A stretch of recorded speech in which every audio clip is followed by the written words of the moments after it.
बचाने निकले हैं, मस्जिदें बचाने निकले हैं।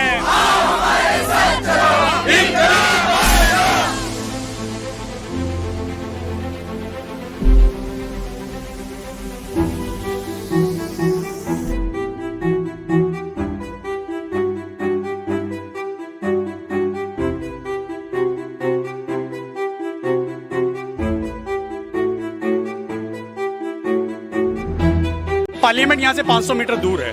हुकूमत को अगर सुनना है तो यहाँ से बहुत आसानी से संसद तक ये आवाज। आज हम आप पहुंचे हैं दिल्ली में जंतर मंतर में, जहां पर वक्फ बोर्ड के अगेंस्ट मुस्लिम लॉ बोर्ड ने एक प्रोटेस्ट रखा है और बहुत भारी मात्रा में लोग यहां पर आए हुए हैं प्रोटेस्ट करने के लिए वक्फ बोर्ड बिल के अगेंस्ट, और उसको अपोज कर रहे हैं लोग। और हम आज ग्राउंड पर सभी लोगों से बातें करेंगे और उनके विचार के बारे में जानेंगे कि वो क्यों इस बोर्ड को, वक्फ बोर्ड अमेंडमेंट बिल को अपोज कर रहे हैं और क्या क्या उनकी मांगे हैं सरकार से।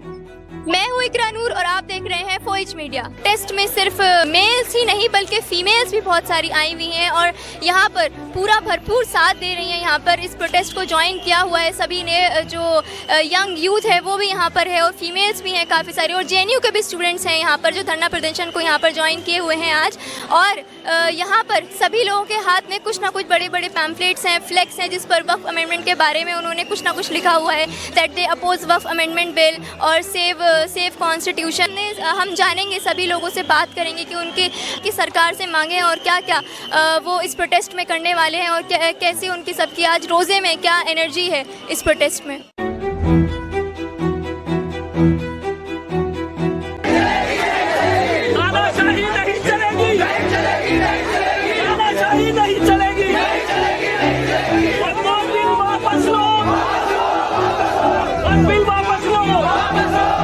पाकिस्तान है जो आमतौर पर मुसलमानों द्वारा इस्तेमाल की जाती है, उसको ये टाइम इमेमोरियल से जो चली आ रही है उसके ये डॉक्यूमेंटेशन की बात करते हैं, उसके यहाँ से आप रेगुलेशन की बात करते हैं। मैं पूछना चाहता हूँ, इसलिए हैं हज़ारों यहाँ से दूसरी इबादत गाहें, क्या सबके डॉक्यूमेंट्स आप दिखा देंगे?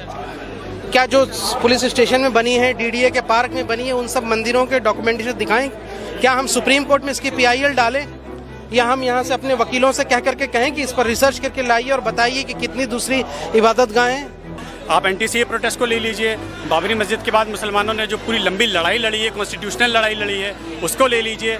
तो मुसलमानों ने हमेशा जो उनके खिलाफ सरकारी तौर पे जुल्म होते रहे, स्टेट उनके खिलाफ जो जुल्म करता रहा है, उसके खिलाफ ये कोई नई चीज़ नहीं है जो मुसलमान आज यहाँ पे कर रहे हैं। Now we will talk to Tala. He is a volunteer here at the protest. He will briefly explain about the Waqf Amendment Bill and why people gathered here and what is his experience right now. देखिए, आज जंतर मंतर पर जो protest organise किया गया है all India Muslim personal law board की तरफ से, ये वक्फ अमेंडमेंट बिल के खिलाफ किया गया है। वक्फ बिल जो 2013 का है, वक्फ बिल हालांकि बहुत पुराना है, 1950s का बिल है, उस पर टाइम टू टाइम अमेंडमेंट होते रहे, लेकिन इस वक्त जो अमेंडमेंट आया है, जो सरकार लेके आई है, 40 से ज़्यादा अमेंडमेंट उसमें हैं। उसमें बड़े अमेंडमेंट ऐसे हैं जो मुसलमानों की जो संपत्तियां हैं, वक्फ संपत्तियां, उनको सीधे तौर पे नुकसान पहुंचाते हैं। वक्फ बाय यूज़र एक ऐसा प्रोविज़न था या प्रोविज़न है जिसमें अगर कोई मुसलमानों की मस्जिद 100 साल पुरानी है, 200 साल पुरानी है और उसके कागज़ नहीं है, but because of its usage वो as a Waqf property usage में है, तो उसको वक्फ प्रॉपर्टी कंसीडर किया जाता था। लेकिन ये बिल जो प्रपोज किया गया है, इसमें उन तमाम प्रॉपर्टीज़ को इनवैलिड करार दिया जाएगा। तो ये जो प्रोटेस्ट हो रहा है, इससे पहले भी हालांकि काफ़ी सारे प्रोटेस्ट हुए हैं और आज भी काफ़ी सारी भीड़ आई और रमज़ान है, रमज़ान में रोज़ों में लोग आए हैं, तो उनका एक बहुत ही अच्छा एक फेथ और डिवोशन दिख रहा है अपनी कौम की तरफ। उसके बारे में आप क्या कहना चाहेंगे कि जो यहाँ पे जो यूथ है, बेसिकली ज़्यादा हमें यूथ के लोग दिखने के लिए मिल रहे हैं, उनके बारे में आप कुछ कहेंगे? देखिए, मुसलमान इस देश में जो है इतनी बार उसको सरकार की तरफ से धोखा मिल चुका है कि मुसलमानों के लिए अब इस तरह के प्रोटेस्ट करना, अपना एहतजाज दर्ज कराना, अपनी आवाज़ को बुलंद करना, ये मुसलमानों की कौमी ज़िंदगी में एक नॉर्मल चीज़ हो चुकी है। मुसलमान हमेशा इससे पहले इस तरह के सरकारी इक़दामात के ख़िलाफ़ दस्तूरी लड़ाई, पॉलिटिकल लड़ाई लड़ते रहे हैं और आज भी लड़ रहे हैं। क्या लगता है आपको कि इस बिल को अपोज कर रहे हैं बहुत वक्त से मुसलमान और चाहते हैं कि ये बिल पास ना हो, तो क्या चांसेस हैं और क्या प्रोपोर्शन लग रहा है कि ये आगे नहीं बढ़ेगा बिल इस प्रोटेस्ट को देखते हुए? देखिए, पार्लियामेंट यहाँ से 500 मीटर दूर है। हुकूमत को अगर सुनना है तो यहाँ से बहुत आसानी से संसद तक ये आवाज़ जा रही है। All India Muslim personal law board की आवाज़ पर दिल्ली के जंतर मंतर पर हम पहुँचे हैं। हमारा ये धरना वक्फ अमेंडमेंट बिल के ख़िलाफ़ है। हम चाहते हैं कि सरकार इस बिल को वापस ले, और सिर्फ मुसलमान नहीं, यहाँ सभी इंसाफ पसंद लोग पहुँचे हुए हैं, और दलित समाज के लोग हैं, सिख समाज के लोग हैं, जितने भी इंसाफ पसंद लोग हैं वो हमारे साथ हैं। हम इस बिल के ख़िलाफ़ हैं और हम इस बिल के ख़िलाफ़ धरना दे रहे हैं। हमारी मांग ये है कि वक्फ अमेंडमेंट बिल वापस लिया जाए। तो इससे पहले भी वक्फ को लेकर काफ़ी सारे प्रोटेस्ट हुए हैं। जवाहरलाल नेहरू स्टेडियम में भी इससे पहले हुआ, वहाँ पे भी लाखों की तादाद में भीड़ आई है। तो आपको क्या लगता है कि इस प्रोटेस्ट से क्या आप सबकी आवाज़ जो है सरकार तक पहुँच रही है? सरकार तक तो हमारी हर आवाज़ पहुँचती है, सिर्फ भीड़ की नहीं, फ़र्द वाहिद की भी आवाज़ सरकार तक पहुँचती है। मसला ये है कि सरकार उस आवाज़ को सुनती है और उस पर अमल करती है या नहीं। अब तक सरकार ने समाज के हक़ में और आवाम के हक़ में और जनता के हक़ में बहुत बेहतर काम नहीं किए हैं। जैसा कि मैंने मिसाल दी कि सरकार ने एक कानून पास किया था किसानों के लिए, 3 तरह के कानून बनाए थे, और ये कहा था कि किसानों के हक़ में ये तीनों कानून हैं। लेकिन किसानों ने उसके ख़िलाफ़ प्रोटेस्ट किया और लंबा प्रोटेस्ट किया, उसमें बहुत से किसानों की जानें भी गईं। तब जाकर सरकार ने वो कानून वापस लिए।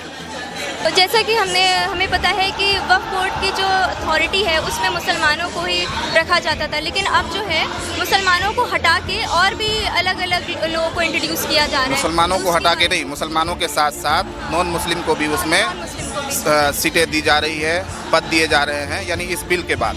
ये गलत है, ये गलत है।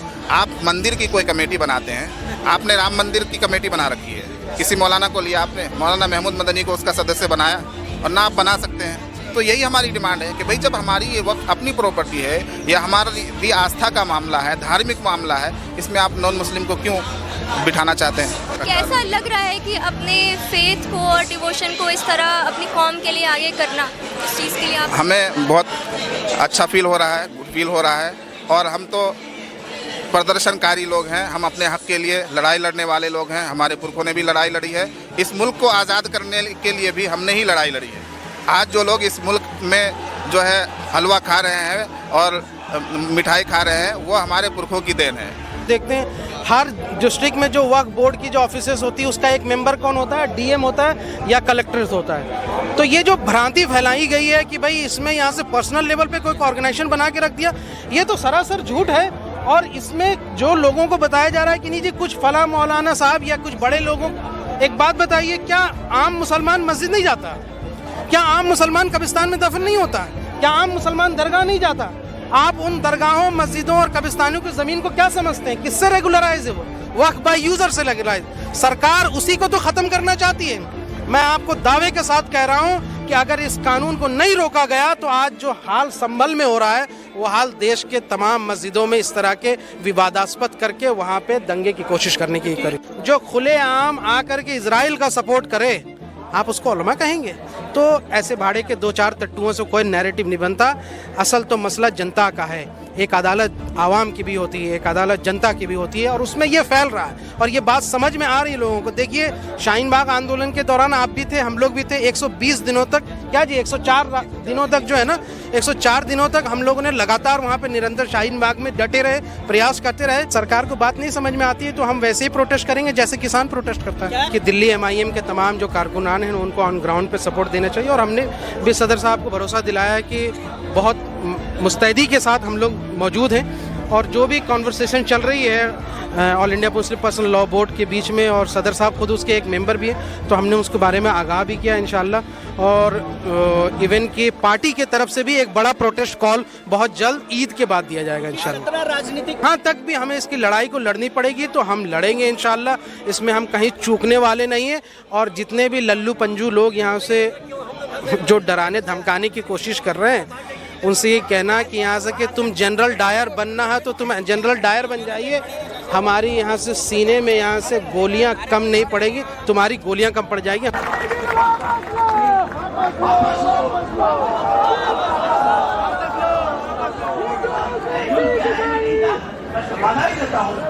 तो हमें नहीं पता हुकूमत पीछे हटेगी या नहीं हटेगी, लेकिन हमारा काम है प्रोटेस्ट को रजिस्टर करना, कॉन्स्टिट्यूशनल लड़ाई लड़ना, लीगल लड़ाई लड़ना, जो हमने पहले भी किया और हम अभी भी कर रहे हैं। Thank you. प्रोटेस्ट तकरीबन 10 बजे के करीब शुरू हुआ था और अब 1:15 हो चुके हैं और आप देख सकते हैं जो पूरी जो भीड़ है वो बाहर की तरफ एग्जिट गेट जो है उसकी तरफ जा रही है और प्रोटेस्ट अब ख़त्म हो चुका है और अनाउंसमेंट भी हो रही है और सभी लोग वापसी कर रहे हैं और ये प्रोटेस्ट बहुत भारी मात्रा में यहाँ पर लोग भी आए और सबने अपनी बात रखी। यहाँ पर ओवैसी साहब भी आए, उन्होंने भी अपनी बात रखी और ये पूरा प्रोटेस्ट जो हमने आज कवर किया है, ऐसी ग्राउंड रिपोर्ट के लिए आप जुड़े रह सकते हैं फोएज मीडिया के साथ। मैं हूँ Iqra Noor with camera person Moni Khan.